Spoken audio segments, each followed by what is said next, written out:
When my husband died, his millionaire boss called me. Ma'am, I found something. Come to my office right now. Don't tell your son or daughter-in-law anything. You could be in danger. When I arrived, I froze upon seeing who was at the door. I'm glad to have you here. Follow my story until the end and comment from what city you are viewing me from. That way I can see how far my story has traveled. I never thought that after 45 years of marriage, I would feel like a stranger in my own life. But there I was, seated in the front pew at William's funeral, while my son Jeremy and my daughter-in-law Stephanie handled every decision as if I didn't exist. Mama, just leave this to us. You just worry about staying calm. Jeremy had told me that morning with that condescending voice he had developed over the last few years. Stephanie nodded beside him with that false smile I'd grown all too familiar with. I stayed quiet because I didn't have the strength to fight. William had died of a heart attack 3 days earlier, so suddenly that I still couldn't fully process it. One moment he was eating breakfast with me, talking about the garden he wanted to plant in the spring, and the next I found him collapsed in the garage. I watched the people filling the community church, William's co-workers, neighbors, some distant relatives. Everyone approached Jeremy and Stephanie to offer condolences as if they were the ones who were widowed. I was just an old woman of 68 who needed to be shielded from the trauma. Grandma is very fragile. I heard Stephanie whisper to someone. Jeremy and I are taking care of everything. Fragile. That word hurt more than any empty condolence. William never saw me as fragile. To him I was Mary, his partner, his equal. But ever since Jeremy married Stephanie 5 years ago, everything had gradually changed. During the service I noticed something strange. Jeremy seemed more relieved than grief-stricken. Every time someone approached to console him, he responded with a composure that bordered on indifference. Stephanie, for her part, had tears in her eyes, but something about her expression felt calculated, as if she were putting on a performance. After the burial, at the home William and I had shared for so many years, people gathered for the lunch Stephanie had organized. I sat in my favorite chair by the window, watching my daughter-in-law run everything as if it were her own house. Mary, you should go rest, Stephanie suggested, approaching me with a cup of tea I hadn't asked for. It's been a very long day for you. I'm fine right here, I replied, but my voice sounded weaker than I intended. Jeremy came over and sat on the sofa across from me. Mama, Stephanie and I have been talking. We don't think you should stay in this house alone. It's too big for you, and after what happened with Dad. My blood ran cold. What are you talking about? Well, Jeremy continued, exchanging a look with Stephanie, there are some very nice retirement communities where you'd be safer, with people your own age activities. I am not going to any nursing home, I said, feeling indignation give me strength I didn't know I had. Stephanie sat beside me, taking my hand with a softness I found unbearable. It's not a nursing home, Mary. They are elegant senior living facilities, and we could visit you every weekend. This is my home, I mumbled, but I already felt my resolve crumbling under their pitying gazes. The conversation was interrupted by the phone ringing. Jeremy got up to answer it, and I could hear his voice from the kitchen, though not the exact words. When he returned, his expression had changed. It was someone from Dad's office, he said, looking annoyed. They wanted to talk to you about some paperwork. What paperwork? I asked. I don't know. I told him you were indisposed, that they could arrange anything with me. Something in his tone bothered me. Jeremy, your father worked at that company for 30 years. If they want to talk to me about something, I have the right to hear it. Mama, don't worry about those things. We'll handle all the paperwork and legal affairs.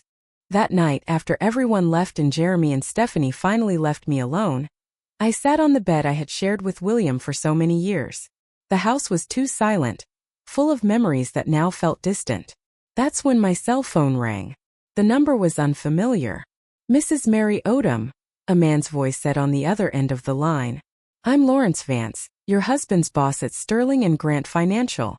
Mr. Vance, I replied, recalling the name. William had mentioned his boss several times, always with respect. Ma'am, I am so sorry for your loss.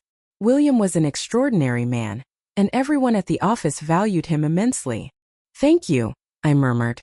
There was a pause, and then his voice became more serious. Mrs. Odom, I need to see you urgently. There's something you need to know about the last few months of your husband's life. Something important. My heart started beating faster. What kind of thing? I can't talk over the phone.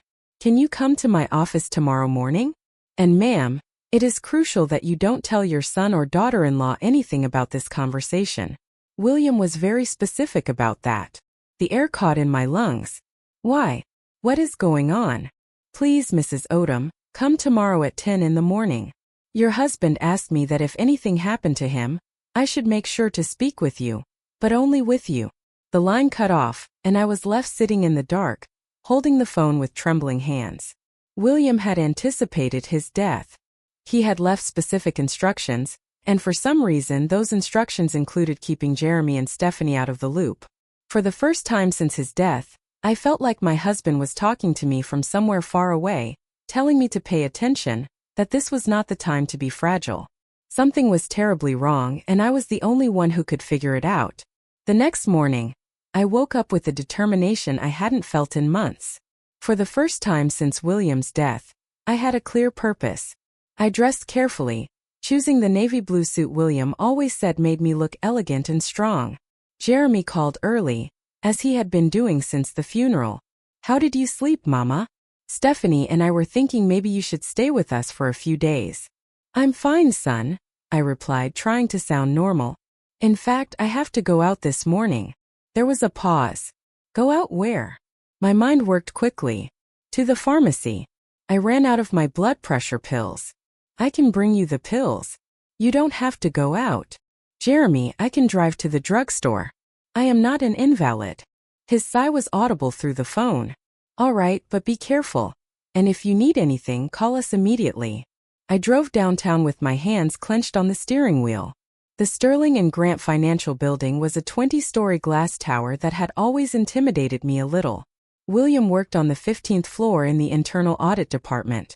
The receptionist guided me to the executive floor, where I had never been. Lawrence Vance's office was impressive.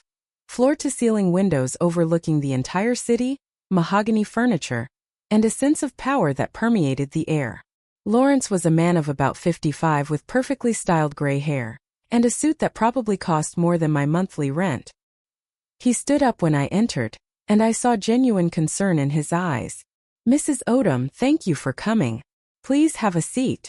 I settled into one of the leather chairs in front of his desk, feeling as if I was in uncharted territory. First of all, Lawrence began, I want you to know that your husband was one of our most valuable employees. In 30 years, we never had a single complaint about his work. Thank you, I murmured, although something in his tone told me this was just the preamble.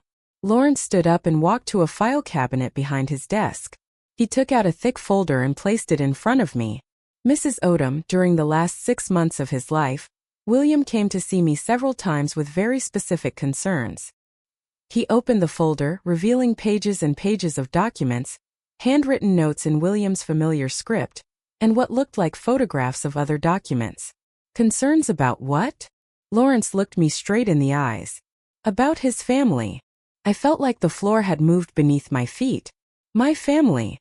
William believed that his son and daughter-in-law were trying to manipulate him into making significant changes to his will and his bank accounts. The words didn't make immediate sense. That is impossible. Jeremy would never. Mrs. Odom, he interrupted gently, did you know that in the last 8 months William received multiple visits from your son and daughter-in-law, often when you were not home? They repeatedly suggested to him that it would be better for you if he organized things so that, if something happened to him, Jeremy would have immediate legal power over all financial and medical decisions related to you.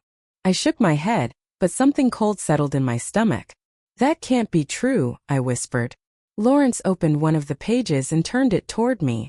It was a photocopy of a partially completed legal document.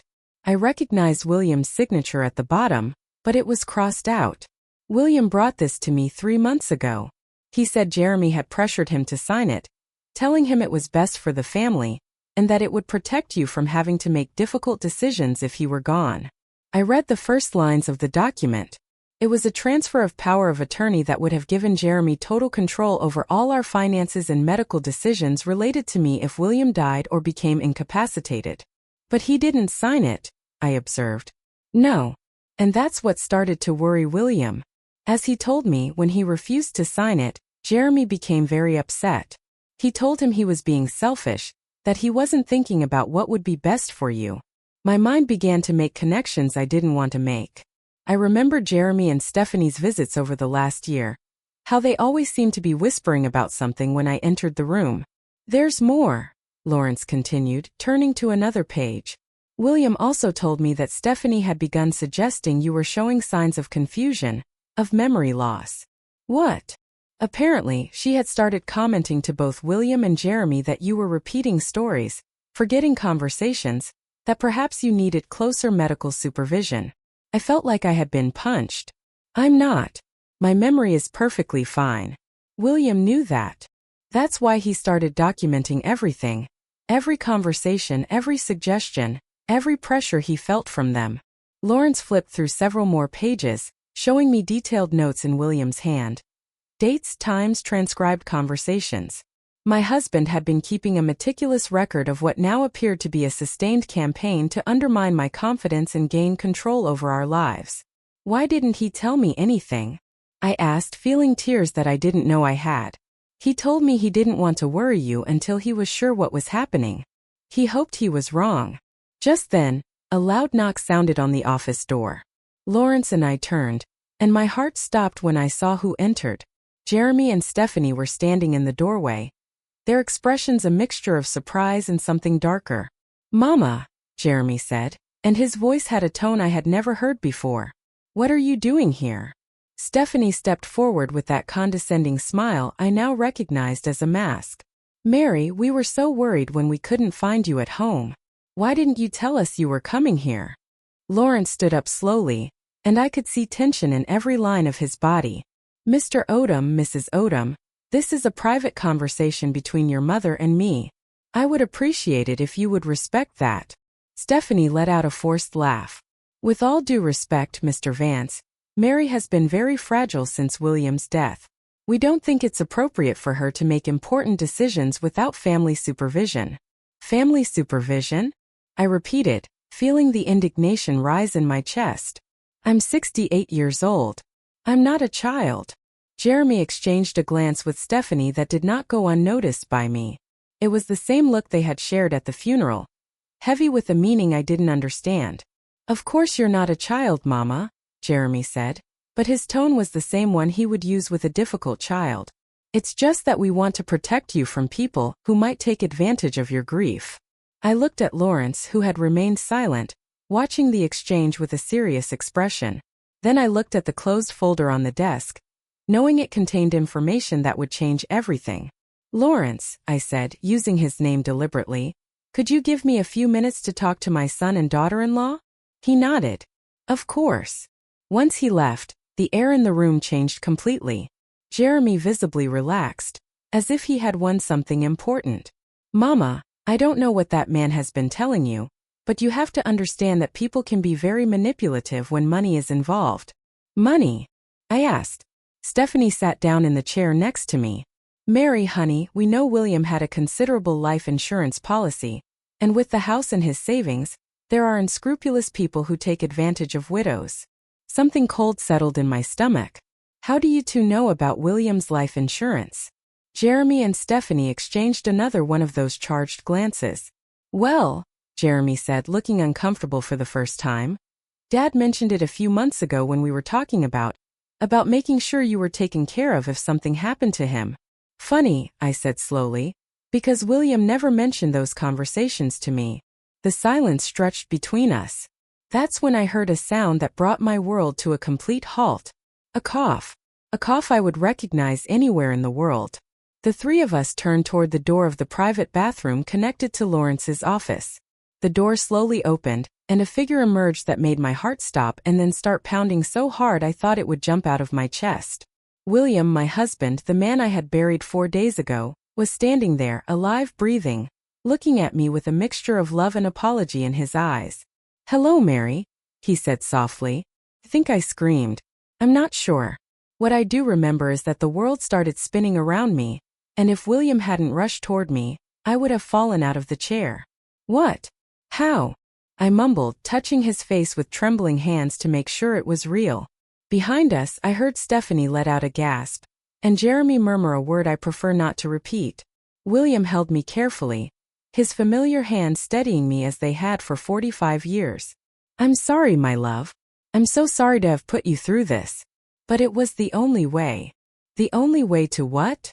I asked, though a part of me was already beginning to understand. William looked up at Jeremy and Stephanie, and his expression hardened in a way I had never seen before. The only way to protect you from them. Jeremy found his voice first. This is impossible.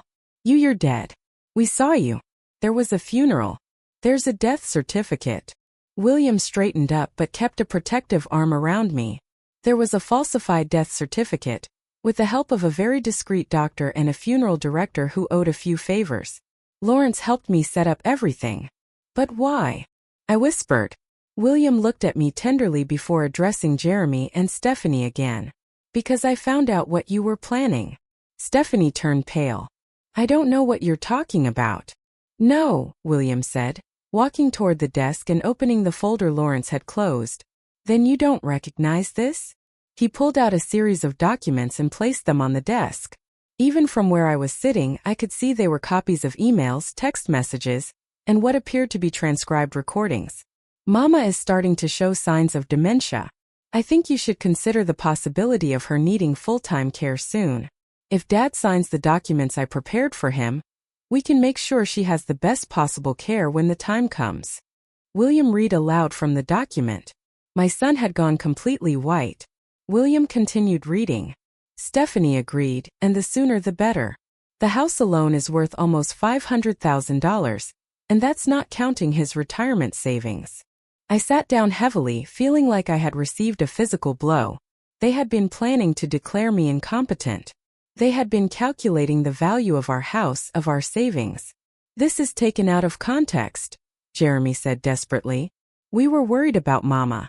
We just wanted to make sure. Make sure of what? William interrupted. That you could control her life? That you could declare her incompetent and put her in an institution while you sold the house and spent our savings. Stephanie stood up abruptly. This is ridiculous, William. Faking your own death is a crime. There are fake certificates, fraudulent documents. You're right, William said calmly. I am willing to face the consequences. But first, I wanted Mary to know the truth about what you two have been planning. He walked up to me and took my hands. My love, for the last 8 months, they have been visiting me regularly when you are not here. First, I thought it was because they worried about us. But I gradually realized that every conversation was designed to convince me that you were losing mental capacity, that you needed supervision, that it would be selfish of me not to make legal arrangements to protect you. I looked at Jeremy, my son, the baby I had carried in my arms, whom I had comforted during nightmares, whom I had loved unconditionally for 35 years. Is that true? I asked him.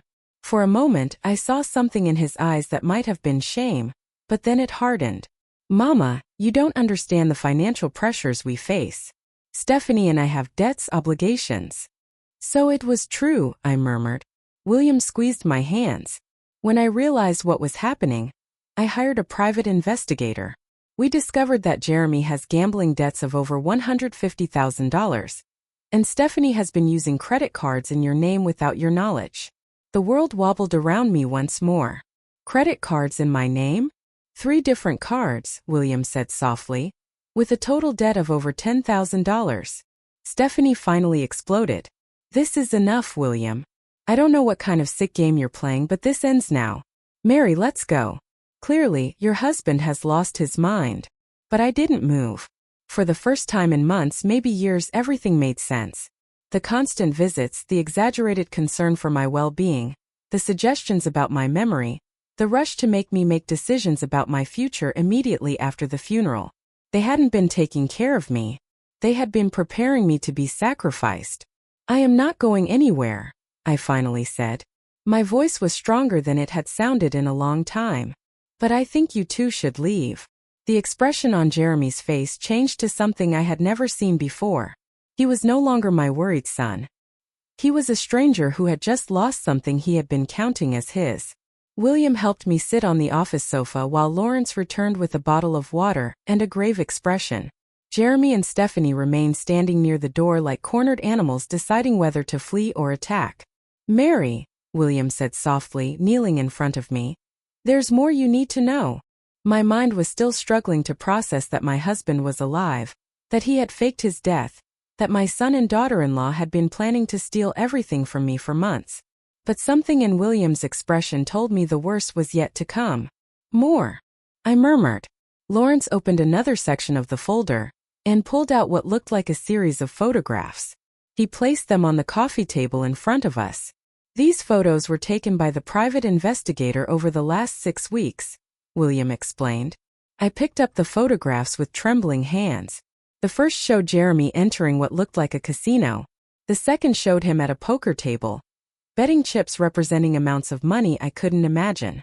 The third showed Stephanie in an expensive jewelry store, trying on a necklace that cost more than our mortgage payment. "Jeremy," William said, his voice cold as ice, "do you want to explain to your mother how you could bet $25,000 in a single night when you told me you needed help paying the mortgage?" My son didn't answer, but I could see his jaws clench. William continued. "Or maybe Stephanie can explain how she could buy a $4,000 necklace last week when you are supposedly struggling to make ends meet."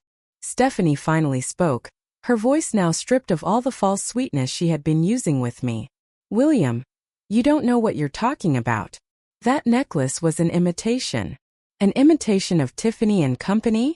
Lawrence asked, pulling a receipt from the folder. "Because we have the receipt here, paid with a credit card in the name of Mary Odom." I felt like I had been slapped. "You used my name to buy jewelry." "Mary," Stephanie said, and for the first time her mask completely cracked. "You don't understand. Jeremy and I are under so much pressure. His debts are expenses. We just needed a little temporary help." "Temporary?" I repeated. "How long have you been stealing from me?" William pulled out another document. "According to our investigator, the fraudulent transaction started a year and a half ago. You used her information to open 3 credit cards. You have made unauthorized withdrawals from her savings account totaling over $1,000. And you have been intercepting her bank correspondence so she wouldn't notice." "Intercepting my correspondence? Do you remember when Stephanie offered to help you with the mail a few months ago?" William asked. "When she said it would be easier if she handled organizing all your important accounts and documents." The memory hit me like lightning. Stephanie had been so sweet, so helpful. "Mary, honey, I know these financial things can be confusing. Why don't you let me handle organizing everything for you? William has so much work, and you already have enough worries." "But that's not the worst of it," William continued, his expression growing even gloomier. "What could be worse than this?" I asked. William looked at Jeremy straight in the eyes. "Tell your mother about the plan for the assisted living." Jeremy went completely pale. "I don't know what you're talking about." "No," Lawrence said, pulling a small voice recorder from his desk. "Because we have this." He pressed the playback button, and Jeremy's voice filled the office. It was a phone conversation, likely recorded without his knowledge. "Stephanie, we need to speed up the timeline. Dad is starting to ask questions, and Mama isn't acting as confused as we hoped." Stephanie's voice responded from the recorder. "I already spoke to the director at the Magnolia place. Did you say you have the medical documents we need? The fake documents are ready. Once Mama is institutionalized, we can sell the house immediately. The market is good right now." I felt like I was falling off a cliff. Fake medical documents. The recording continued. "And what if William objects?" Stephanie asked. "William isn't going to be a problem for much longer," Jeremy replied. And something in his tone made my blood run cold. William paused the recording and looked at me with eyes full of pain. "That conversation was recorded 3 weeks ago, Mary. 3 weeks before my death." The silence in the office was deafening. I looked at Jeremy, trying to find some explanation, some way that this wasn't what it seemed. "William isn't going to be a problem for much longer," I repeated slowly. "What does that mean, Jeremy?" My son finally spoke, but his voice was that of a stranger. "Mama, you're misinterpreting everything. We were just worried about Dad. His blood pressure had been high. He had been very stressed. Are you saying you were just waiting for me to die naturally? William asked, standing up. Stephanie stepped forward, all pretense abandoned. William, don't be dramatic. We were just being realistic about the future. Mary is going to need care eventually, and it's better to plan ahead. Plan ahead, I repeated. Or speed up the process? Lawrence pulled another document from the folder. Mary, this may be the hardest thing to hear. It was a medical report. I read the first lines with growing horror. Patient shows clear signs of early dementia. Episodes of confusion, short-term memory loss, disorientation. Evaluation for full-time care recommended. This is a lie, I said. My voice was barely a whisper. I've never seen this doctor, Dr. Herbert Thorne. I don't recognize this name. He's Stephanie's doctor, William said. Someone who was willing to sign a false diagnosis in exchange for $10,000. I looked at Stephanie, the woman I had called daughter for 5 years. You paid a doctor to say I have dementia? Mary, Stephanie said, and for the first time I could see real panic in her eyes. You have to understand, we were trying to protect you. Protect me from what? I cried out, surprised by the strength of my own voice. From yourself, Jeremy shouted back. Mama, you're old. Your mind isn't what it used to be. Stephanie and I can see things you can't see. William stepped between Jeremy and me. Mary has no mental problems. The only problem is that you have been gaslighting a 68-year-old woman for over a year, making her question her own reality so you could steal her money and her house. Gaslighting? What? I asked. Gaslighting, Lawrence explained, is a form of psychological manipulation where someone makes you doubt your own perception of reality. William sat next to me and took my hands. My love, do you remember a few months ago when you couldn't find your car keys and Stephanie suggested maybe you had lost them because your memory wasn't what it used to be? I nodded. It had been very distressing. We found the keys in Stephanie's purse, William said softly. She had taken them. And do you remember when you couldn't find your blood pressure medication and Jeremy said you had probably forgotten where you put it? My heart began to beat faster. Yes. It was also in Jeremy's car. One by one, William began to explain situations that I had interpreted as signs of my mental decline. The day I couldn't find my purse, the time I was late for an appointment because I was sure it was at a different hour, the occasions when I couldn't recall conversations I was sure I had had. All of them had been orchestrated. For months, William said. They have been systematically making you doubt your own mind, preparing the ground to declare you incompetent. I looked at Jeremy and Stephanie, these two people I had loved and trusted. Why? I whispered. We're family. Stephanie laughed, a bitter sound I had never heard from her before. Family? Mary, you and William have been an obstacle for us since the day we got married. Sitting in this huge house, accumulating money you never use, while Jeremy and I struggle every month. You never asked us for help, I said weakly. We didn't want your help, Jeremy said. We wanted what's rightfully ours. What's rightfully yours? We are your family. Jeremy exploded. That house should be ours. That money should be ours. You're going to die soon anyway. The silence that followed those words was absolute. In that moment I knew I had lost my son forever. The person standing in front of me was a stranger who had been using my love against me, counting the days until my death so he could collect. But I also knew something else. For the first time in over a year, my mind was completely clear. I wasn't confused. I didn't have dementia. I was the victim of a cruel and systematic conspiracy carried out by the two people I trusted most. And now that I knew the truth, I would never be the same again.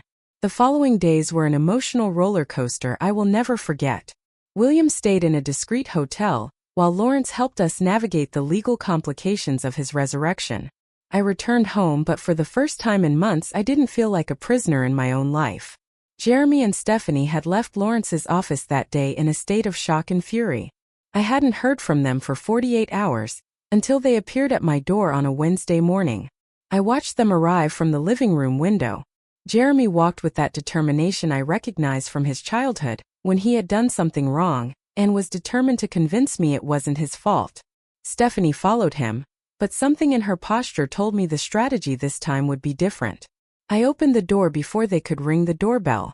"Hello, Mama," Jeremy said. And his voice had that carefully controlled quality he used when trying to manage a difficult situation. Jeremy. Stephanie. My voice sounded colder than I intended, but I didn't try to soften it. Can we come in? Stephanie asked. We need to talk. I let them in, but I didn't invite them to sit down. We stood in the living room that had witnessed so many happy family gatherings, and now felt like a battlefield. Mama, Jeremy began, we've been thinking a lot about what happened in the office. I'm sure you have. Stephanie took a step forward. Mary, I think there are a lot of misunderstandings here. Yes, Jeremy and I have been concerned about your well-being, but everything we did was with the best intentions. The best intentions, I repeated. Like using my name to open credit cards? Those cards were for emergencies, Jeremy said quickly. Expenses that might arise related to your care. Like a $4,000 necklace? Stephanie sighed. Okay, I made a mistake. But, Mary, you have to understand the pressure we've been under. Jeremy's debts are expenses. Your debts are not my responsibility, I said, surprised by how easy it was to say those words. Jeremy changed tactics. Mama, Dad is manipulating you. Doesn't it seem strange that he would fake his own death? What kind of man does that? The kind of man who is trying to protect his wife from a son, who is planning to steal everything from her. We weren't stealing, Jeremy exploded. That house, that money, it was eventually going to be ours anyway. We were just trying to speed up the process because we needed help. The brutal honesty of that statement left me speechless for a moment. Jeremy, I finally said, you are telling me that you have been waiting for William and me to die so you could have our money. That's not how it sounds, Stephanie intervened desperately. All families plan for the future.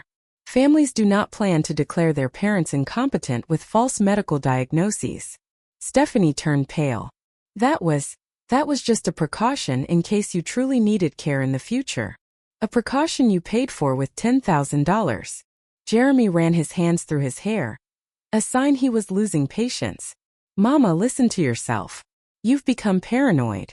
Dad is filling your head with crazy ideas. Crazy ideas, I repeated. Like the idea that I deserve to live in my own home without anyone trying to declare me crazy? No one is trying to declare you crazy, Jeremy yelled. I walked to the phone and dialed a number I had memorized. What are you doing? Stephanie asked. Calling William, I replied. I think he should be here for this conversation.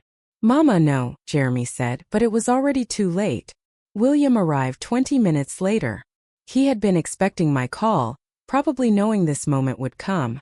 When he walked in, the tension in the room immediately intensified. Jeremy. Stephanie. He greeted them in a neutral voice. Dad, Jeremy said. We need to resolve this as a family.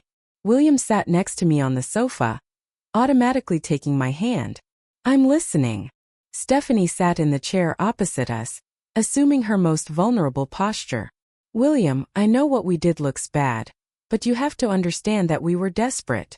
Explain the desperation, William said. Jeremy began to speak quickly, the words rushing out as if he had been rehearsing this speech. The debts piled up faster than we expected. The casino. I know it was stupid, but I thought I could win money fast. And when that didn't work, we panicked. So you decided to rob your parents? William asked. It's not robbing. Jeremy shouted. You have more money than you'll ever spend. That house is too big for two people. We were just accelerating the inheritance. Accelerating the inheritance by declaring me incompetent? I asked. Stephanie started to cry, not real tears, but the kind of calculated crying I had seen her use on other occasions when she wanted to get something. Mary, we never wanted to hurt you. We just wanted to ensure you were taken care of, and that we could pay off our debts. You thought you could manage both by stealing my money and locking me up in an assisted living facility, I said. It wasn't a nursing home, Jeremy said. The Magnolia Place is a very nice retirement community. You would have been comfortable there. Against my will. You would have adapted eventually, Stephanie murmured. The silence that followed was absolute. I think it was at that moment that even they realized how monstrous what they had been planning sounded. William slowly stood up. Jeremy, I want you to listen very carefully to what I am about to say. My son looked up, And for a moment I saw a flicker of the child he had been. Your mother and I have decided that you are no longer a part of our lives, William said in a firm but unemotional voice. We don't want to see you. We don't want to hear from you. And we definitely don't want you to have access to any of our finances or properties. Jeremy jumped to his feet. You can't do that. I'm your son. You are my biological son, William corrected. But you stopped being my family the day you decided our death would be more convenient for you than our life. Stephanie also stood up, her crying now completely abandoned. This is ridiculous, William. Mary, you can't cut us off completely. We're family. No, I said, also standing up. Family doesn't try to steal. Family doesn't try to make their loved ones doubt their own sanity. Family doesn't count the days until you die to cash in your money. Jeremy looked at me with an expression I had never seen before. You know what, Mama? Maybe you're right. Maybe this is better for everyone. Because I was already tired of pretending that I cared about you, when all I really wanted was for you to get out of the way. Those words hit me like a physical slap. But strangely, they also liberated me. All the love, all the guilt, all the hope that there might be some misunderstanding evaporated at that moment. Leave, I said simply. Take your things out of my house and leave.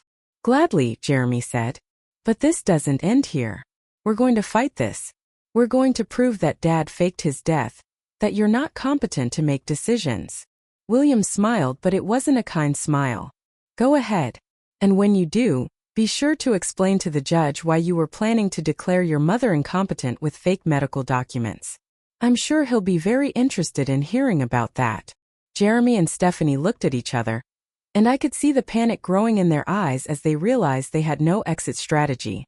This doesn't end here, Jeremy muttered. But his voice had lost all conviction. Yes, it does, I said. It ends exactly here. I watched them leave, knowing it would probably be the last time I would see my son. I should have felt sadness, but all I felt was a deep, clean relief. For the first time in over a year I was free. 6 months later, I am sitting on the porch of our new home, watching William plant roses in the garden he had always dreamed of having. We moved to a small town called Redwood Springs 3 hours away, where no one knows our story and where we can simply be William and Mary, a retired couple enjoying their golden years. The transition was not easy. There were moments, especially during the first few weeks, when I woke up in the pre-dawn hours, wondering if we had done the right thing. Cutting off Jeremy completely felt like amputating a part of my body, no matter how infected it was. But William constantly reminded me why we had made that decision. My love, he would say when he found me crying at night. You cannot save someone who is willing to destroy you. Lawrence had helped us manage the legal complications. Falsifying the death certificate resulted in some fines and community service for William. But when the evidence of Jeremy and Stephanie's conspiracy was presented, the judge was surprisingly sympathetic. I've seen many cases of elder financial abuse, he had told us during the hearing, but rarely one as systematic and cruel as this. Jeremy and Stephanie tried to follow through on their threat to fight legally, but their case quickly fell apart when the district attorney decided to investigate the fraudulent credit cards and the false medical documents. In the end, they were the ones who faced criminal charges, not us. The last I heard of them, Jeremy was serving 18 months of probation for financial fraud. Stephanie had lost her nursing license. They had divorced 6 weeks after everything came to light, each blaming the other for dragging them into such a desperate situation. I feel no satisfaction in their downfall. I only feel a strange sense of closure, like when you finish reading a book that had been disturbing you, and you can finally put it aside. We sold the big house where we had raised Jeremy. It was too full of complicated memories, and frankly they were right about one thing: it was too big for 2 people. With the money from the sale, we bought this smaller house in Redwood Springs, with enough land for William's garden and a view of the mountains that makes every sunrise feel like a gift. We also paid off all the debts Jeremy and Stephanie had accumulated in our name, not because we owed it to them, but because we wanted to start this new phase of our lives completely clean, without any financial connection to our past. Do you think Jeremy will ever understand what he did? I asked William one evening as we prepared dinner together. William stops chopping vegetables and looks at me with those wise eyes that made me fall in love with him 46 years ago. I don't know, my love, but it is no longer our responsibility to teach him. That is the hardest lesson I have learned in these months. For 35 years, I felt responsible for Jeremy's happiness and well-being. Even when he became an adult, even when he got married, he was still my baby who needed protection and guidance. But some adults choose paths their parents cannot follow. And sometimes the truest love is knowing when to let them go. We've made new friends here. Linda and Joe, the couple next door, invited us to dinner last week. During the conversation, Linda mentioned that they had cut ties with their son 10 years ago. He was an addict, she explained simply, and every time we tried to help him, he dragged us into his chaos. In the end, we had to choose to save our marriage and our sanity or continue to be victims of his destruction. Was it difficult? I asked. Joe took Linda's hand. It was the hardest decision of our lives, but it was also the one that saved us. I hadn't realized until that moment how much I needed to hear that we weren't the only parents who had had to make such an extreme decision. This morning, William brought me coffee in bed. A routine we've developed in our new life. As I took my first sip, I noticed he had left a letter on the nightstand. What is this? I asked. It arrived yesterday. It's from Jeremy. My heart stopped for a moment. Did you read it? It's for you. I held the letter for several minutes before opening it. The handwriting was the same I had seen on thousands of Mother's Day cards, but the words were those of a stranger. Mama, it began. I know you probably don't want to hear from me, but I need to tell you something. Stephanie and I divorced. She blamed everything that happened on my gambling debts. But I know the truth is more complicated than that. He went on to explain that he was in therapy, trying to understand how he had reached the point of conspiring against his own parents. The therapist says I have entitlement issues, that I've always felt I deserved things without working for them. It came to the point near the end. I'm not asking for forgiveness because I know I don't deserve it. I just wanted you to know that I understand what I did, and I understand why you had to walk away from me. If you ever want to give me another chance, I'll be working to be the person I should have been all along. When I finished reading, I handed the letter to William. What do you think? I think he sounds like someone who is trying to change, I said honestly. But I also think words are easy. William nodded. And what do you want to do? Nothing, I said, surprising myself with the certainty of my answer. I want to continue living our life. And if one day he proves with real actions that he has changed, maybe we can reconsider. And if he never does, I looked out the window at the garden where the roses William had planted were beginning to bloom. Then we will live a beautiful life without him. That afternoon, while William worked in the garden, I decided to write my own letter, not to Jeremy but to myself, a kind of declaration of independence from the guilt I had been carrying. Dear 68-year-old Mary, I wrote. Forgive yourself for loving so much that it almost cost you everything. Forgive yourself for trusting so much that it almost cost you your sanity. Forgive yourself for believing that family love is always unconditional. But also celebrate your strength. Celebrate that when you finally saw the truth, you had the courage to act on it. Celebrate that you chose your own life over everyone else's comfort. That night, as William and I prepared for sleep in our new bedroom with a view of the mountains, he asked me, "Do you regret anything?" Cutting him off completely. "No," I replied without hesitation. "Not seeing the signs sooner sometimes." "And me faking my death?" I smiled. It was dramatic but effective. William laughed. "Definitely effective." We were silent for a moment, listening to the sounds of the night in our new home. "You know what the strangest thing is?" I said finally. "What?" "I feel younger now than I did when I was 50, as if I had been carrying a weight I didn't even know was there." William took my hand in the darkness. "That's what happens when you stop living for other people and start living for yourself." This morning I received a call from Linda, our new neighbor. "Mary," she said, "a group of us are going to the farmer's market on Saturday, and then we thought we'd grab lunch at that new French cafe. Would you like to come?" "I'd love to," I replied without hesitation. A year ago, I would have had to consult with Jeremy and Stephanie, make sure they didn't need anything, consider if it was appropriate for a woman my age to go out with friends. Now, I simply say yes to the things that make me happy. As I write these lines, sitting on my porch with a cup of tea and the sound of William whistling as he waters his roses, I realize that this is the first time in decades that I feel completely free from guilt, free from expectations, free from the need to justify my decisions to people who never had my best interests at heart. Jeremy was right about one thing. William and I probably won't live many more years. But the years we have left will be ours. Lived on our terms, surrounded by people who love us unconditionally, and without hidden agendas. And I discovered that is worth more than any toxic family tie I may have lost in the process. Sometimes the greatest freedom comes from having the courage to walk into the unknown, leaving behind even those you loved most when the love had become indistinguishable from the harm. Tonight I will sleep soundly for the first time in 2 years, knowing that tomorrow I will wake up to a life that is completely mine. Did you like my story? If you listened till the end, drop a number 1 in the comments. If you enjoyed it, you can support me by liking the video and sending a small tip.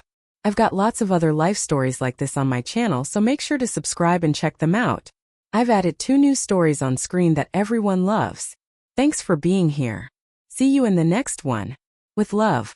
That night, sleep came like a slow tide. Arriving, retreating, returning with a hush. I dreamed of doors. Some I closed softly. Some I slammed. Some opened onto a garden so bright I had to shield my eyes. When I woke, William was already halfway down the hall, humming something cheerful and slightly off-key.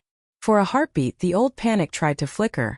Lost pills, missing keys, appointments shifting like sand, but the new quiet of our life caught the thought, cupped it gently and set it down. Coffee? William called. Please, I said, sitting up with the comfortable ache that follows real crying, the kind that wrings out the stale sorrow and leaves space for air. We ate breakfast by the window, toast, jam, eggs with chives William had coaxed from the stubbly side of the garden. Across the fence, Linda wrestled a hose into submission while Joe argued fondly with a bag of potting soil. A morning like a clean page. We should go by the courthouse this afternoon, William said. He was watching a goldfinch bounce on the walnut branch like a note on a staff. Lawrence said the DA filed the formal motion to compel documents from the funeral director. I nodded. The word funeral still scraped. I'll go, I said. I want to look that man in the eyes. William glanced at me, measuring the steadiness in my voice. Then we'll go. We drove in together, the road ribbony and 2-laned, shouldered with tall grass and fence posts and the occasional stand of redwoods like cathedral columns. Redwood Springs had a courthouse that looked like a schoolhouse someone had glued a cupola to. Inside, the air smelled faintly of lemon cleaner and paper. The assistant district attorney, a woman with an auburn bun and the practical shoes of someone who runs toward trouble as often as from it, met us in the hallway. Mrs. Odom, Mr. Odom, Morgan Ellery. Her handshake was brisk. We served subpoenas this morning. The funeral director is suddenly very available. Guilty conscience? William said mildly. Guilty invoices, Morgan said. Money leaves prints. We're also opening a formal inquiry into Dr. Herbert Thorne. If he signed fictitious statements, that's one track. If he took payment to do it, that's another. The room had a bank of windows, pale winter light turning legal pads the color of lemons. Morgan clicked her pen. There's one more thing. Your daughter-in-law, Stephanie, left a message for our office. Her attorney floated the idea of a cooperation proffer. She wants a deal, I said. She might, Morgan said carefully. Or she might want to find the escape hatch in a burning house. Either way, her story could corroborate your investigators' material and the recordings, and it could help us map the pressure points. That helps us protect other families. I pictured Stephanie's careful hair, her careful tears, the careful smile that used to land on my cheek like a moth. I also pictured the receipt with my name on it. The credit lines open like trapdoors under my feet. I tried to see the line between remorse and strategy and found only fog. If she talks, Morgan said gently, you don't have to be in the room. You don't have to hear a word. But the results might save someone else's mother. Then do it, I said. My voice surprised me with its plainness. Save them. On the drive home, the sky changed its mind a dozen times, sun, cloud, sun again. William rested one hand on the wheel and one on the gear shift. A familiar geometry that used to mean commute, errands, one more stop before we get home. Now it meant together, which was the sweetest errand I'd ever known. Do you think she's sorry? I asked finally. William didn't answer right away. A hawk rode a thermal above the meadow as if the whole day were a hand lifting it. I think, he said, that people can hold two truths at once. She can be sorry and still be dangerous. She can be frightened by consequences and still lie to dodge them. We don't have to be the ones to figure out which. I watched the fence posts tick by like a metronome. I'm tired of being the one. Then retire, William said softly, and the word made me laugh. I had retired once. From a job with calendars and clients and a stamp that thunked. Retiring from the role of the forgiver felt bigger, scarier. It also felt like taking off a coat I had worn in August. At home, I put the kettle on and took my letter from the nightstand. The one I'd written to my 68-year-old self. I read it again, tracing the grooves my pen had made. Then slipped it into a cookbook on the shelf, between peach cobbler and poppy seed dressing. Some recipes you keep where you'll find them on ordinary days. That week began to braid itself, mornings in the garden, a midweek trip to the library where the librarian, a woman named Pearl with glasses the size of enthusiasm, pressed a flyer into my hand for an elder financial safety night. Phone calls from Morgan with careful updates. A Saturday farmer's market where Linda taught me which stalls cut their dahlias on the same day, and Joe attempted, with the seriousness of a physicist, to select a perfect cantaloupe by knocking on it. At the safety night, the community room was full of faces at once stubborn and a little shy. Men in flannel with hands like maps, women with hair set like armor, couples who finished each other's memories. A young officer with kind eyes and sleeves too long for his arms showed slides. A bank manager explained holds and flags and how to say a holy no. A woman from Adult Protective Services talked about patterns that start as favors and end as theft. And then, unexpectedly, someone asked if anyone wanted to share. I felt William's hand on my elbow before I even realized I was standing. We were lucky, I began. The room hummed at that word because luck is a finite element, and when one person uses too much of it, everyone else gets less. We were lucky, I repeated. Because we had a boss like Lawrence and a prosecutor like Morgan, and a community where the DA's office has a phone number you can find without a password. I told the outline, the visits, the whispers, the early confusions that were not confusion at all. I didn't say Jeremy's name. I didn't say Stephanie's. I said my son and my daughter-in-law, because the room didn't need our nouns, it had its own. I watched faces lift at the parts where I said, I thought I was losing my mind, and nod at the parts where I said, no one else gets to tell me who I am. After, women came with stories folded into their palms. A man with a carpenter's pencil behind his ear said, they moved the bills online. I didn't know the passwords. I didn't know I could ask. A lady in a lavender cardigan said quietly, my grandson was sweet as sugar until the oxy, and I understood that the word family contains more varieties than the word tree. The next morning I found a flyer under our doormat. Starting an elder empowerment circle. Mondays 10 a.m. Community Room B. Coffee provided. Stories welcome. Advice optional. No signature. Just a smiley face drawn with the pen lifting once to make the mouth. When we went, Brenda was already there, pouring coffee with the French press evangelism of a convert. Linda had brought muffins. A man named Earl had brought the weather and a radio. A woman named Bernice had brought a notebook. I had brought my hands and a willingness to listen until the listening turned into something else. By the third Monday there were 9 of us, and by the fifth 12. We learned that empowerment often starts with mundane nouns. Folder, list, lockbox, shredder, pin. We learned that a good no can be learned in increments like a scale. We learned that laughter is a currency no thief can spend for you. Mary, Bernice said one morning, clicking her pen like a metronome, would you talk to the church women's group? I had the dizzy feeling of being nominated by a glance. You don't have to, she added quickly. But you speak like you're laying a table. Space for plates, space for elbows, room for dessert. I will, I heard myself say. At the church, sunlight fell through stained glass onto the white table like poured honey. I told our story again, letting it be what it was. Messy, miraculous, ongoing. Afterward, a woman with soft lungs and a stern necklace said, my daughter moved back home. It was supposed to be 2 months. It's been 3 years. Every time I try to set a rule, she tells the grandchildren I'm mean. I took her hands. You are not mean, I said. You are the roof. After the meeting, I found a note on my windshield in a tidy hand. My mother is Mary too. She would have liked you. Thank you for saying out loud what some of us only whisper. S. I didn't know whether S was a Stephanie or a Sharon or a Sydney someone, but I tucked the note into my cookbook too, because kitchens are where rescues usually start. The law moved at the pace of law. Filings, hearings, continuances, a blizzard of paper you could almost ski on. One crisp morning in March, the first domino fell. The funeral director stood in a courtroom the size of a middle school auditorium and pleaded guilty to falsifying a death certificate and obstructing an investigation. His attorney talked about a momentary lapse, but the judge, a woman who spoke as if she had timed her sentences with a carpenter's level, said, "This wasn't a lapse. This was a plan." He got a suspended sentence with community service, fines, and 5 years of not touching anything that looked like a certificate. When the clerk read the conditions aloud, the word certificate tilted in my head and became marriage certificate, birth certificate, honor, trust. I threaded my fingers through William's. He threaded his through mine. The human hand is such a practical miracle. 2 weeks later, Morgan called. Dr. Thorne took the deal. License surrendered. He's pleading to a felony count, fabrication of a medical record, and receiving illegal remuneration. He'll serve time. He's also naming intermediaries he says used him for other soft reports. Other families, I said. Maybe, Morgan said.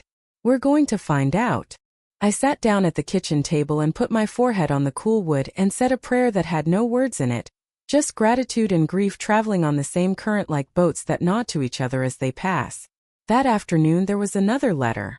Not from Jeremy.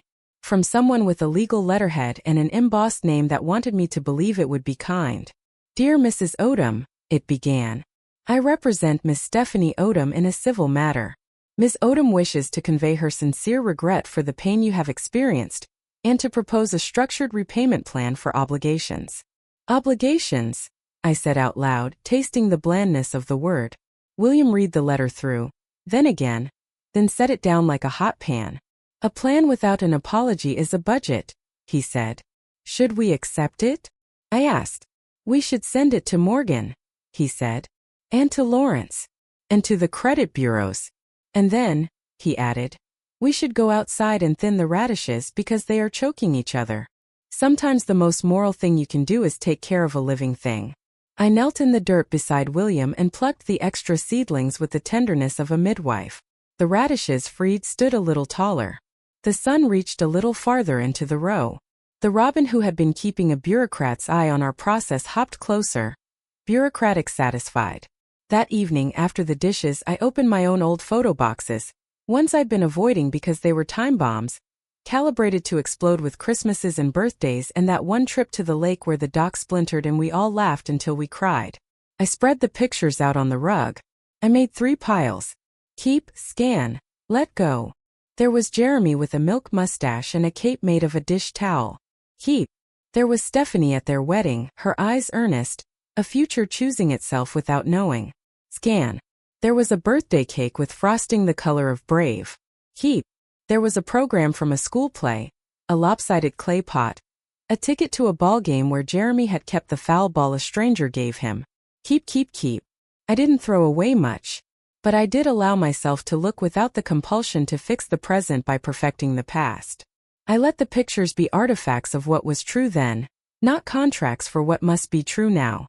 When I was done, I had a small blister on my right palm from lifting the lid of the heaviest box too many times. I wore it like a tiny medal. Spring swung open like a door. The roses William planted learned our names, and the hummingbirds began to treat the backyard like a freeway. I spoke at the library, at 2 churches, at a luncheon where the chicken salad was heroic and the microphone was not. I learned to say statistics without flinching. I learned to leave out some details because they made people listen with their mouths instead of their ears. One afternoon, I found Linda on her porch with a stack of envelopes and a face like a thunderhead. Our son wrote, she said, tapping the envelopes. He wants to come for Easter. He wants to start over. What do you want? I asked. Linda looked at the mountain. I want to go to the beach and let the wind take all the careful sentences out of my mouth and blow them away so I can see what words remain. I want to bring a kite. Let's go, I said. We drove in Linda's car, her choice because power sometimes starts with the ignition. The beach was wide and empty, the tide a long inhale. We stood with our shoes off and let the sand do what sand does. Shift and hold and shift. Linda cried. I cried. Eventually, she folded one of the letters and put it in her pocket. She didn't decide anything. She just let the wind carry away the versions of herself that answered quickly to other people's emergencies. On the way back, we stopped without planning to at the little French cafe Brenda liked. The waitress had a smile that made you believe in pastry. Over quiche, Linda said. Maybe I'll let him come for Easter. But he'll come to the park. Not the house. And if he raises his voice, I will fold my napkin and stand up and leave. That sounds like a plan that believes you, I said. In April, the DA's office scheduled a victim impact proceeding. A chance to submit statements before sentencing recommendations.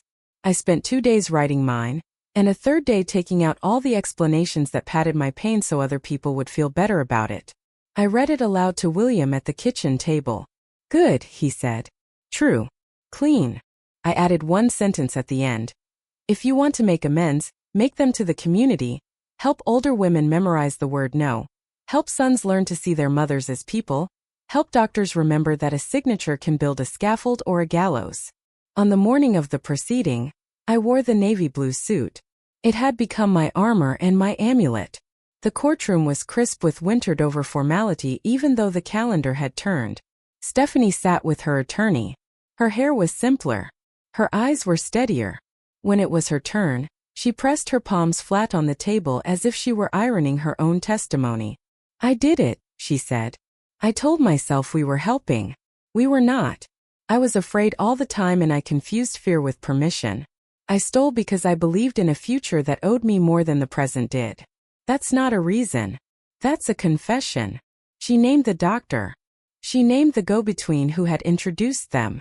She named the credit card applications and the phone calls, and the first time she put my bills in her purse and told me it was for my convenience. When she finished, the room made a sound like an exhale. I did not forgive her. I also did not hate her. I felt something like when a thorn you've carried for months finally works its way out and you see how small it is and how much damage it did anyway. Afterward, in the hallway, Stephanie stood awkwardly near a water fountain. Her lawyer a respectful 5 paces away. She looked smaller without the scaffolding of secrecy. She looked taller without the disguise. Mary, she said. I nodded. Stephanie. I won't ask you for anything, she said, the words blunt and blessedly ungilded. I came to tell the truth because the lies were eating me. Keep telling it, I said. Not to me. To yourself. To whoever comes next and thinks it's just paper. And then live like you told it. She nodded. I will, she said, and I think she meant it, in that moment at least, and sometimes a moment is the seed. Weeks became a season. One day the peonies figured out how to be themselves and refused to apologize for their extravagance. Another day, the radishes came up mean and spicy and perfect in butter. William's community service sent him to rebuild benches in the park. By the end of May, all of Redwood Springs had somewhere new to sit with their sandwiches and their secrets. At the Empowerment Circle, Bernice proposed we make a handbook. Not a brochure, she said, stabbing the air with her pen. A book. With tips no one tells you because they think you already know them. Like how to freeze your credit? Earl said. Like how to say, I need to see that in writing, even when the person asking sounds like a teacher, Linda added. Like how to set holidays that are potluck in love as well as food, Brenda said. Everyone brings a boundary. We laughed and then we wrote. We wrote the way you mend a quilt. Scraps, stories, wrong sides and right. We met twice a week all summer in Community Room B, which began to smell permanently of coffee and paper and the courage of people who never thought they'd be writers. Pearl at the library arranged a little grant for printing. Joe wrangled a friend at the print shop for a discount. We argued over commas and font sizes like people who knew commas and fonts mattered because they direct breath and attention, the 2 richest currencies we have. We called it Rooflines. A practical book for not letting the rain in. The cover showed a simple roof drawn by a volunteer high schooler named Claire. Clean lines, solid angles, a bright door. On the back we put a quote. No is a sentence. Under it, yes is too. We printed 200 copies. They were gone in a weekend. Pearl ordered 2 consignments. A banker asked for 20 to hand out in her lobby. The DA's office asked for a PDF to put on their website. We recorded an audiobook in the library's podcast closet, which was really a storage room with a throw blanket on the wall, And it sounded like what it was. Voices finding out they could carry.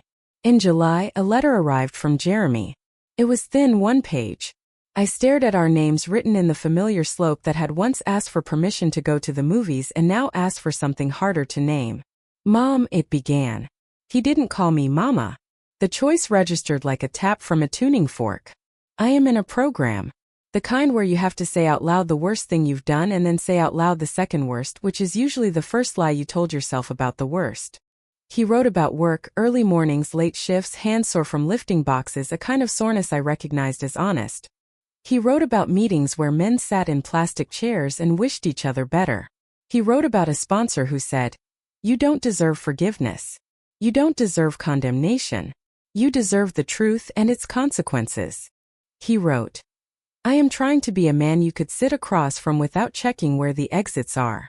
I took a job that deposits my paycheck into a card I don't control. I live in a place with a lock I don't own. I don't gamble. I don't drink. I don't make promises. I go to bed tired in the good way. I don't know what you owe me. I think the answer is nothing. I am writing to tell you I know that now." There was a P.S. "I know I am the one who taught you to doubt yourself. I am sorry. I am more sorry than this paper can hold." I read it twice, then handed it, without commentary, to William. He read it, folded it back along the crease, then opened it again as if the words might have changed when he wasn't looking. "What do you feel?" he asked softly. "Relief," I said first, and the honesty of it startled me. Not because he wrote, but because I don't feel obligated to answer. William kissed my forehead. "Freedom is a muscle," he said. "You've been exercising." I put Jeremy's letter in the cookbook with the others. I did not write back. I did not throw it away. I went outside and deadhead the roses. You take what is spent so what remains can bloom. August came with heat that made the air hum. The empowerment circle took a vacation from the library and met in the park under a sycamore whose bark peeled like a map. We brought lemonade and fans and our grandchildren when they visited an Earl's old radio that played like it had been waiting all week for us to turn it on. One afternoon, a woman I didn't recognize lingered at the edge, then slipped into a chair during a lull. "I'm Monique," she said. I think my nephew is taking money from my sister. She says he's helping. He drives her to the bank. He keeps her safe. The other day she had bruises on her arm. She said it was the dog. They don't have a dog." Silence fell the way it does when everyone is listening so quietly the squirrels could ask for more peanuts and we would hear them. I reached for the basket where we kept the handouts and the cards and the phrases we had practiced. "Here," I said, laying out a plan like a clean cloth. "Call this number, talk to this officer, bring this list, write down dates, don't go alone, yes you're brave, no you're not overreacting." Monique cried. Then she wrote. Then she squared her shoulders. 2 weeks later, she came back with a red lipstick and a smile that looked like a deed. "Thank you," she said. "We're safe. He's out. She's sleeping through the night." We cheered and Linda stood up and declared, "We need a bell." The next week she brought one brass with a handle polished by other victories. From then on, when someone reported a boundary kept, a theft thwarted, a phone call made at last, we rang it. The sound was the pitch of becoming. In September, Pearl asked if we would keynote the Autumn Authors Evening. "We're not authors," Earl protested. "We're roofers," Brenda said. And then we laughed because the metaphors had become our shared furniture. At the event, we read passages from roof lines. I watched people nod at chapters as if they recognized rooms they had lived in. Afterward, a college student with a lanyard and a gentleness to his elbows said, "I work at the bank on weekends. I'm going to put a copy of your book at my window and tell my manager we need a training on elder accounts. Tell her the Empowerment Circle recommends it," I said, and gave him our card, which Earl had designed to look like a little house with a very firm door. October brought an early storm, the kind that shows you where your roof really leaks. William and Joe spent an afternoon on ladders, and I spent the evening making soup for after. The phone rang halfway through the recipe. It was Morgan. "Sentencing on Dr. Thorne tomorrow," she said. "I wanted you to hear it from me before you read it somewhere. He's looking at 18 to 30 months. The cooperation helped, but the judge is firm. Also, the funeral director's license is permanently revoked. He won't be in that business again." "Good," I said. Then after a beat, "Morgan? Thank you for taking us seriously." I heard her exhale. "Thank you for making noise that other people could hear." That's how the next woman gets believed quicker. We hung up. I added extra carrots to the soup for no reason except abundance. The storm knocked the power out for 2 hours. We lit candles and played gin rummy by a window that had stopped pretending to be impervious. When the lights snapped back, William saluted the lamp. "We make do." And then the lights come back. He could have been talking about us. November crept in with frost on the lawn and the hum of holidays approaching. At the Circle, we added a chapter to Rooflines, Seasonal Sanity, Hosting Without Losing Your House. It had recipes alongside scripts. "Thank you for offering to bring the pie. Please also bring your own expectations. I love you. You may not discuss my will at the table. If you do, you will be asked to leave with a to-go plate. Please put the check in the name of the person who ordered. My name is retired from funding your adventures." We read the scripts out loud to each other like children practicing for a play, and then we rang the bell for the future guts we would spend to say them. On the Saturday before Thanksgiving, I was browsing a second-hand store for extra plates when I heard a voice I knew by its shadow. Jeremy stood at the end of the aisle with his hands in the pockets of a jacket that fit him like something honest. He looked thinner. He looked older. He looked like a man who had put down a heavy thing and wasn't sure what to do with his hands. "Mom," he said. I set the plates back carefully. The store hummed with the soft industry of people making new out of old. I felt my heart check the exits, and then unexpectedly settle into a chair. "Hello, Jeremy," I said. He didn't step closer. He didn't smile the way he used to when a smile was a crowbar. "I'm volunteering at the shelter this month," he said. "They have a booth out back.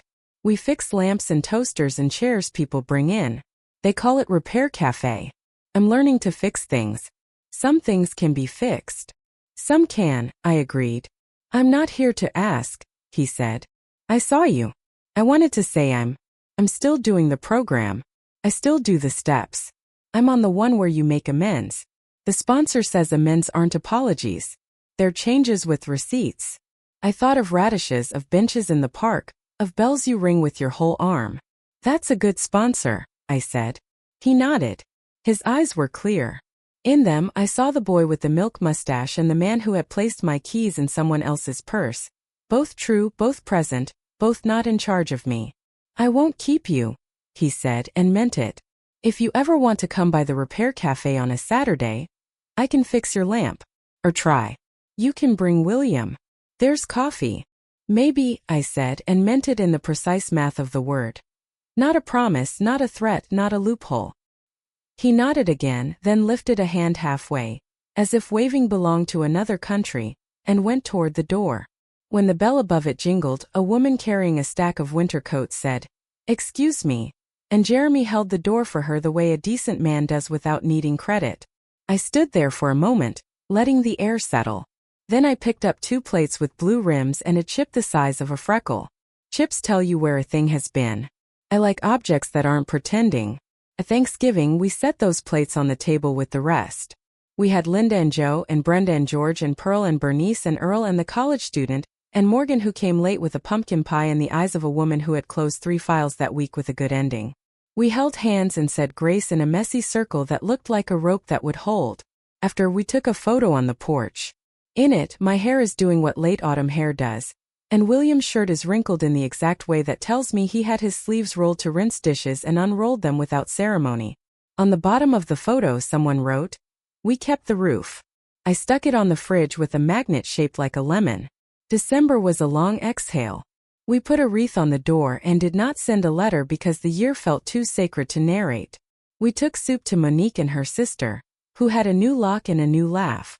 We mailed 3 boxes of rooflines to a county 2 hours over where the librarian said, "Our grandmas could use a bell." On New Year's Eve, we went to the square, where Redwood Springs does fireworks at 9 for the children and at midnight for the romantics and at noon on New Year's Day for the dogs who don't like the dark. At 9 we stood with Linda and Joe and counted down with the children who shouted 10, like it was a spell. At midnight, we kissed in the cold under light that forgot it was supposed to fall and reached up instead. At noon the next day, we brought biscuits for the dogs and laughed at the lab who believed fervently that the confetti was edible. In January, Morgan called one last time. Sentencing wrapped on the funeral director, she said. He begins community service at the shelter. Repair cafe is one of the assignments. I pictured Jeremy at a table with a lamp, and the director at a table with a conscience, and I wondered whether a town could be changed at the speed of a soldering iron. Thank you, I said. Thank you, she answered. Also, the DA's office wants to include rooflines in a welcome packet for new seniors in the county. You've made a thing that will outlive a lot of our memos. After we hung up, I stood in the kitchen, ran warm water over my hands, and felt the old ache that used to mean fear now means something like endurance. I dried my hands and looked out at the garden. Winter had tucked it in. Bare canes, tight buds, the architecture you notice only when the leaves stop performing. Tea, William said, appearing at my shoulder like an answer. Please, I said. We stood at the sink, the kettle beginning its thin whistle, the day ordinary and therefore miraculous. Do you ever think, I asked, that the worst thing made us notice the best things? That I hear the sound of your spoon against a mug like a bell for my life. William leaned his hip against the counter and smiled that sideways smile that has never stopped being my favorite poem. I think, he said, that survival tunes the ear. We took our mugs to the porch and watched a chickadee investigate the suet cake like a critic who had trained at Paris. The mountains were flat blue against a sky that had decided to be loyal. Somewhere, a neighbor's wind chimes put a frame around the morning. I thought of doors again, the ones we closed, the ones we opened, the ones we built where there used to be walls. I thought of Jeremy at a folding table, turning a screw slowly, learning which way tightens and which way lets go. I thought of Stephanie somewhere with a plain job and a plain apartment and a calendar with recovery meetings in ink. I thought of Dr. Thorne counting days that would teach him nothing unless he chose to learn. I thought of the funeral director hauling chairs in a room where people brought broken lamps and left with light. You're smiling, William said. I am, I said, surprised to feel it on my face like sun through a window. I'm thinking about the map this year, Drew. It has detours and dead ends and scenic overlooks, and the diner where the pancakes are better than anyone expects. And where's the you are here? He asked. Right here, I said, touching my chest, touching his hand, touching the thread between our chairs. Exactly here. A week later at the circle, Bernice brought a stack of thank you cards on speckled paper. For you all, she said, cheeks pink. From people who read the book. From a banker, a granddaughter, a man who says he almost signed over his house and then didn't. From a woman who used the sentence, I need to sit with this, and says it saved her $12,000 in her sleep. We passed the cards around, the room quiet in the way that means the heart is the loudest thing present.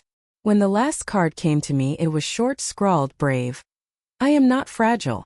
I am the roof. I rang the bell. We all did. It wasn't elegant. It wasn't in unison. It was perfect. That night, I took out my letter again. Dear 68-year-old Mary, and added a postscript. Yes, the roof holds. Even when it creaks. Even when it needs a patch. Even when you have to ring a bell and ask the neighbors to help you lift the beam. It holds because you chose it. It holds because you live under it on purpose.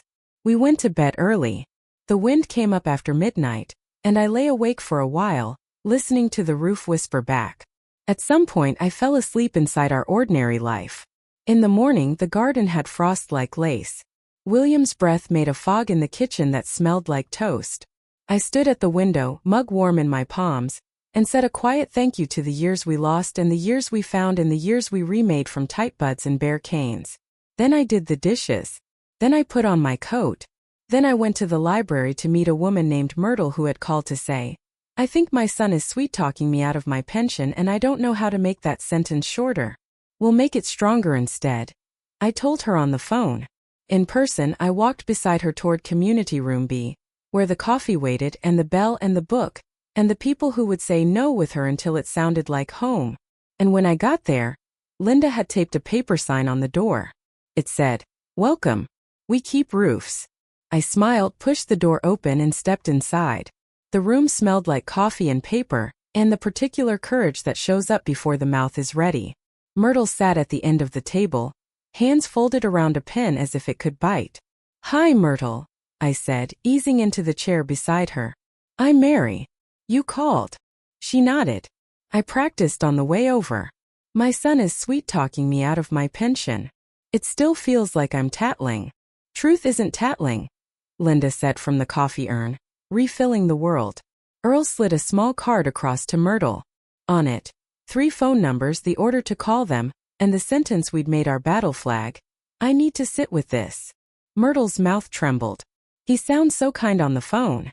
He says he's just moving things around for better interest. And when I ask to see, he calls me Mama, in a tone that makes me 6 years old. Let's practice, I said. I'll be your son. You be yourself. We role-played. I made my voice smooth as a salesman's suit. Myrtle tried on the word no like a coat she wasn't sure fit. The first time it slipped off. The second time it clung. The third time it buttoned itself. By the fourth, Myrtle sat up straighter. Again, she said. Please. We did it until the room was a chorus of firm, ordinary sentences.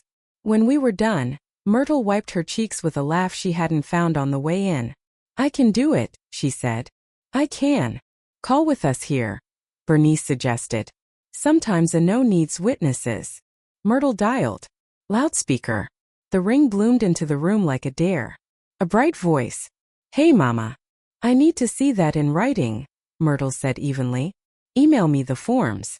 I won't authorize any transfers until my attorney reviews them. Also, please stop calling me during dinner. I'll phone you Saturday at 10. Love you. Bye. She hung up. The room exhaled. Myrtle's shoulders dropped an inch and rose a mile. Bell, Linda said. I rang it, and Myrtle laughed into her hands as if she had been told a secret by her own spine. After the meeting, I walked her to the door. Outside, the day had polished itself. On the sidewalk, a man in a reflective vest detached himself from a parked van and approached with a clipboard smile. Afternoon, ladies. Utility audit. Free inspection for seniors today. We've found gas leaks in the neighborhood. The words skittered across my skin like the memory of cold fingers. Polite. Urgent. Free. Gas leaks. We'd taught these red flags so often I heard our handbook speaking through me. No thank you, I said. Please leave a flyer. We'll call the company directly to schedule. Ma'am, it's safer if we... No, I said, easier this time. We'll call the number on our bill. He pivoted toward Myrtle, as if my boundary were a door he could open by knocking on hers. Ma'am. Myrtle tucked her chin. I need to sit with this, she said, and then more firmly, goodbye. We went back inside. Through the glass he lingered a moment, then moved on. I wrote down the plate number in Earl's notebook. Old habits. New reflexes. We should add utility vest to the chapter on costumes, Bernice said when we told them. It's amazing what a reflective stripe licenses.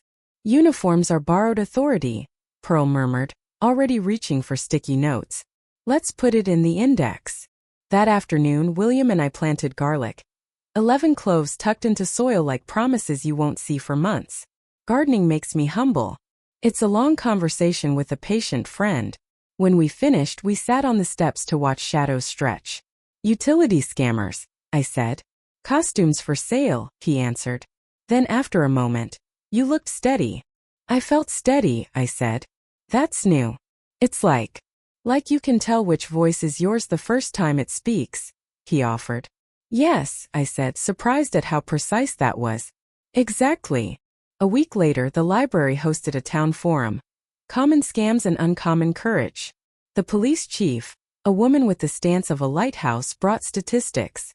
Morgan brought case stories with names changed and outcomes stubbornly real. I brought Linda's bell. We set it on the table, a small brass punctuation mark. During questions, a man with a careful mustache stood and cleared his throat. What if the call really is from the bank?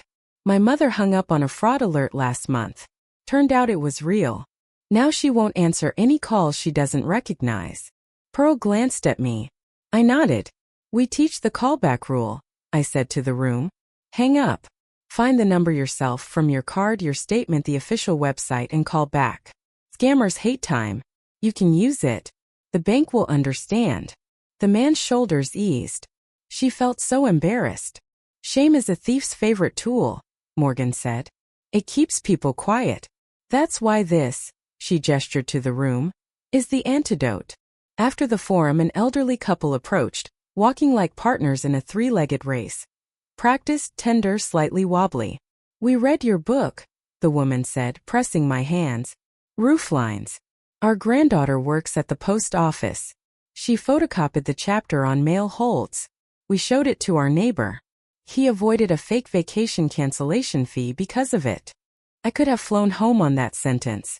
Instead, I wrote post office on our list of allies.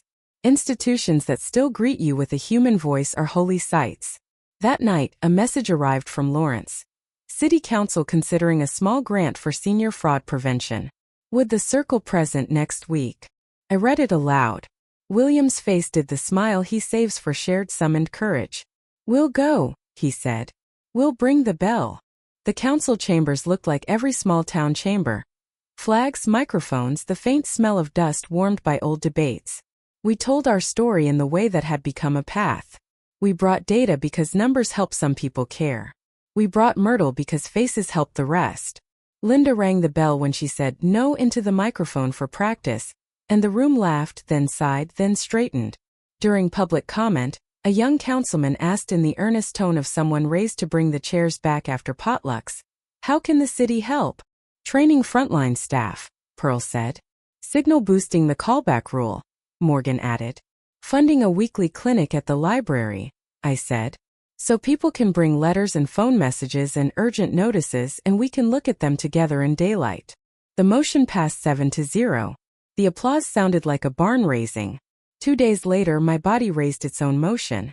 A mistake in the kitchen. A slick patch of olive oil. A slip, a fall, a bloom of pain in my wrist so bright it squeaked. William was there before the sound finished leaving my mouth. He rapped, iced, steadied. We went to urgent care. The nurse was brisk and warm. The doctor was younger than my favorite sweater. The X-ray was an uncompromising truth. Not broken. Sprained. Rest, brace, patience. 3 weeks. It's silly, I whispered in the parking lot, tears coming from a shallow well and overreacting to gravity. I'm fine. It's nothing. It hurt, William said. That's something. It makes me feel. The word stuck. Frail, he offered. The word used to be a shiv. In his mouth it was a blanket. Yes, I said. A little bit. He took my good hand. Frail happens, he said. It doesn't argue with strong. They take turns. At home, Linda showed up with a brace already in her purse. Brenda brought a casserole that could feed a small choir. Bernice texted, "You are not your wrist." But also, rest your wrist. I sat on the couch with my arm on a pillow like a tiny queen and let people love me. Receiving care without apologizing is its own graduate school. By the next circle, the brace was part of my outfit. We should add fall-proofing to the handbook, Earl said. Rugs that grip, shoes that grip, hearts that grip. Also, how to ask for help without paying for it with your pride, I added. Script, Bernice said, pen poised. I dictated. I could use a hand with. Thank you. No apology, no justification. We practiced it the way we practiced no. The mouth learns. On Saturday, the library buzzed like a hive. The first clinic day. We set up 3 tables. Calls, letters, online. The sign-in sheet filled fast. A woman handed me a red notice screaming about a utility disconnect in 48 hours. I showed her the area code in the corner, the misspelling in the header, the weird address on the remittance slip. She called the real number on her bill while I sat with her. The utility rep said her account was current. The woman cried into her palm. I thought I was being irresponsible. You were being responsible, I said. You brought it here. At noon, a familiar voice drifted from the lobby. Jeremy stood in the doorway, a cardboard box in his arms, wearing a badge that said, Volunteer Repair Cafe. Behind him, 2 tables of men and women with screwdrivers, extension cords, a fan that had once been a propeller, a lamp with a stubborn switch. Pearl had invited them. I hadn't known he'd come. He scanned the room. Our eyes found each other and did not flinch. He lifted the box half an inch. Lamps, he said to me and to anyone. We can fix some. Table 3, Pearl called, as if this were the most ordinary form of grace. He went. He took a lamp from an elderly man who wanted it working because his wife had loved it, and he was not finished loving her by its light. Jeremy listened with his head bowed in the way he used to when I told him stories as a boy. He replaced a cord. He tested the switch. The lamp sprang to life. The man cried. Jeremy looked up like a student given a surprise pass. He did not look over at me for approval. He looked at the man and said, "Bring another." Later, on my way to the restroom, we crossed near the stacks. We did not stage a reconciliation. We stacked a quiet minute. "How's your wrist?" he asked, eyes flicking to the brace in a way polite. "Learning patience," I said. He nodded. "We're teaching a class next month. Basic outlets and cords. What not to stick in a socket.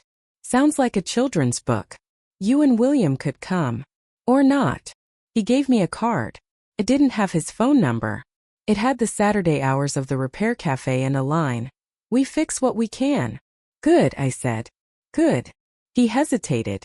"I paid the first $500, he said softly. "Restitution. To the county fund. It's not yours. I know that. But it's a beginning. Keep going," I said. "For you. For the county.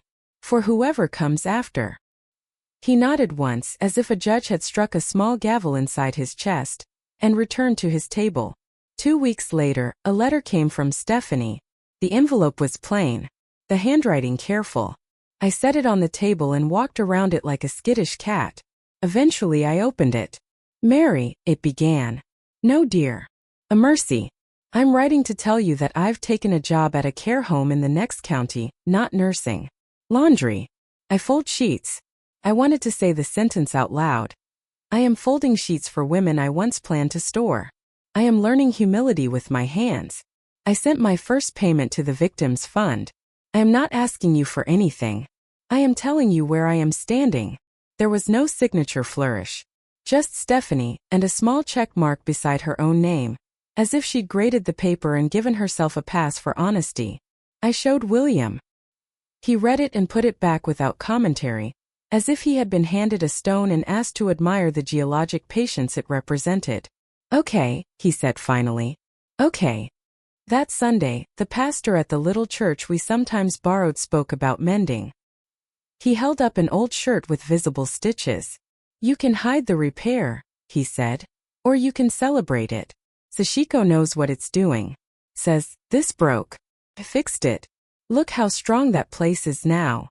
I thought of wrists and roofs and voices that had learned to say no without apology and yes without cost. Spring leaned in again. The garlic we'd planted showed up like green punctuation. The park benches William had rebuilt gleamed with the quiet satisfaction of wood that had learned its purpose twice. The city posted a schedule. Clinic days, every Saturday. The library hung our handbook on the website. The DA's office printed a one-page with the callback rule in font large enough for Pride to read. One morning Pearl called. "Field trip," she said. "State Capitol. They're hearing a bill on elder fraud. They want testimony. Will you come?" The Capitol smelled like marble and dusted ambition. The committee room was full of serious faces and 12-minute egos. When it was my turn, I told the story compressed into a stone I could throw gently across a pond. "Here is what they did," I said. "Here is what we learned. Here is what saved us. Here is what would have saved us sooner." I ticked them off. Training bank tellers, automatic holds on large withdrawals for accounts flagged as senior, easy pathways to notarize callback-only instructions, standard scripts for utilities, a fraud alert network that included churches, barbers, diners. A representative with a bow tie asked, "Mrs. Odom, were you embarrassed?" "Yes," I said. "And that almost killed me.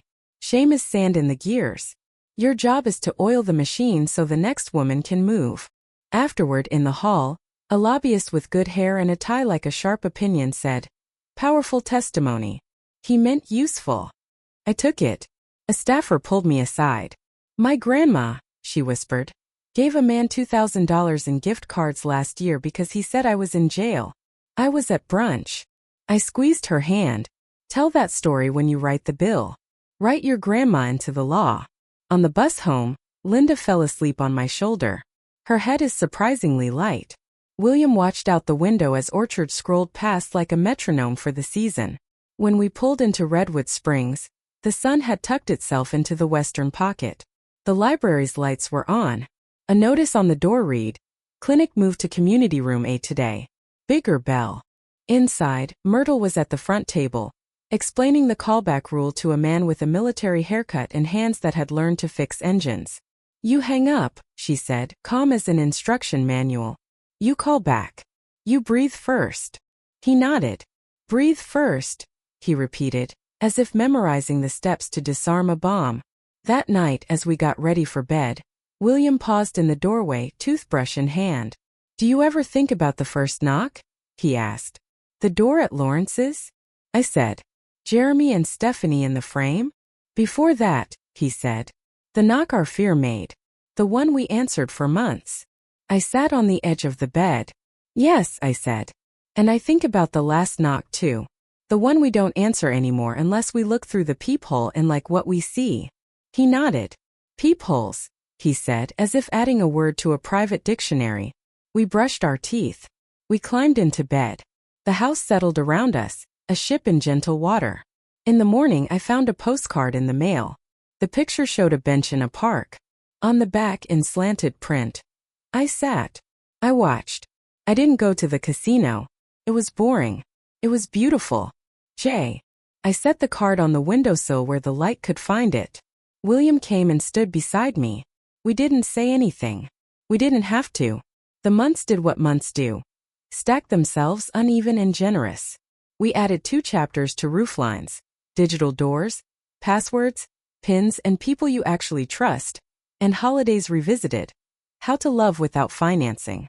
We started a little fund, $5 here, $20 there, to pay for lockboxes and shredders for those who needed them. The city chipped in. The bank matched.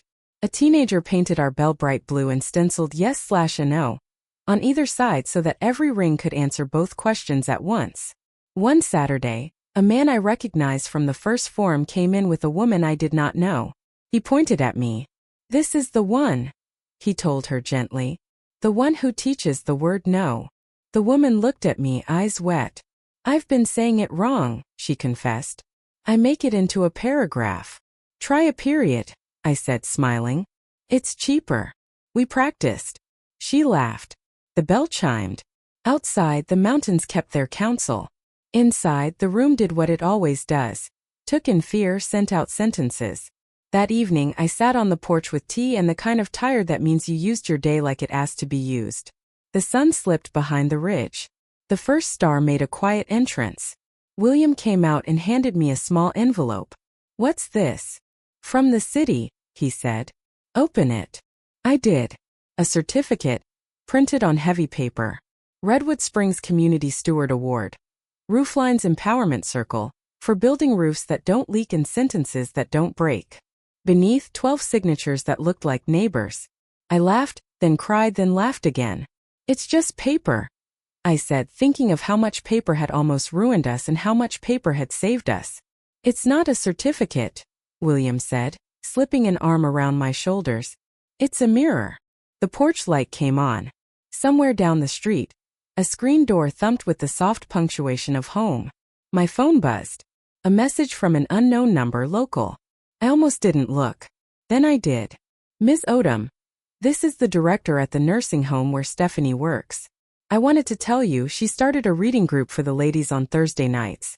Stories I wish someone had read to me. She uses your book between chapters of poetry. I thought you should know." I stared at the screen until the letters blurred.